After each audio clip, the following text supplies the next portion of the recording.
السلام عليكم، أهلا بكم متابعينا الكرام، متابعي قناة جدول كورة.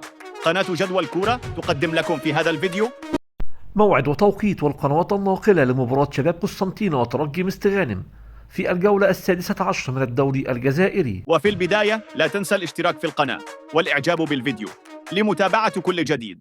وتوقع معنا نتيجة مباراة شباب قسنطينة وترجي مستغانم في التعليقات أسفل الفيديو. ويحتل شباب قسنطينة المركز السابع في جدول ترتيب البطولة الجزائرية برصيد 23 نقطة. ترجي مستغانم في المركز السادس عشر برصيد 12 نقطة.